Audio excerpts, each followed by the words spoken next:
Harry was fired by Meghan from the talent agency and given the responsibility for the podcast's failure. WME verifies. Prince Harry appears to be blamed for everything that is wrong with the brand, according to recent remarks from a major talent agency that back up their accusations and repeat them. According to a source close to the WME employees, Meghan had her agency remove Harry from the organization since she doesn't need Harry or his poisonous mess. It denotes that the couple divorced 4 months ago and that his inactivity is now widely known. But how can Harry be to blame for a podcast? The Real Archetypes podcast is all Meghan and has nothing to do with him, despite the fact that he may have had a horrible talk about podcast ideas with Bill Simmons. He must be a poisonous mess there somehow. However, Meghan finds it difficult to consciously separate from Harry because she can actually afford to do so. Does she truly believe that without Harry and the royal family, she has gained worth on her own? According to experts, she'll get even nastier during the divorce. She'll probably get more nastier during the divorce, according to experts. She's probably simply banging everyone and getting passed around, to be honest. She thinks she made it, but WME guys will just use her and throw her away when they're all done with her.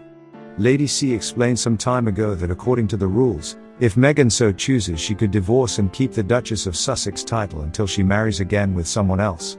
If she doesn't marry again, she can keep the title for life. If Harry had any sense at all, he'd relinquish the Duke of Sussex title if they're divorcing. It would stop her being able to use the courtesy title Duchess of Sussex, as she only has it through his title. Otherwise, she would always be associated with him because of the title. Her PR will always affect his PR, and she will be able to exchange the title.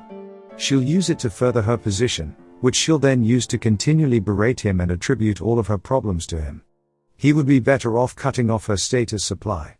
Even if he may not want to lose his title, the choice may be compared to amputating a gangrenous arm in order to maintain your life. If the UK government or Charles removes the title, it will play into a victimhood, but if Harry relinquishes it, there's nothing she can do about it. He could even play her at her own game and claim publicly that it was a joint decision.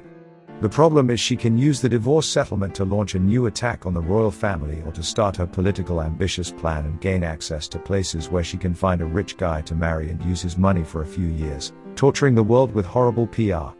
If you recall, at some point, Meghan requested a private meeting alone with Charles at the funeral. It's quite possible she was going to pitch the exact scenario you described to Charles as a way to get a big infusion of cash. I've suspected this since I heard about a request for a private meeting with Charles. There are only a few reasons she'd want to meet with Charles without Harry present. If Harry is the one for whom Charles has a soft place, and Meghan has no influence because of her total lack of credibility. The British royal family repeatedly tried to persuade Harry out of marrying her since they were aware of the deception from the beginning. He could decide to bring Harry back,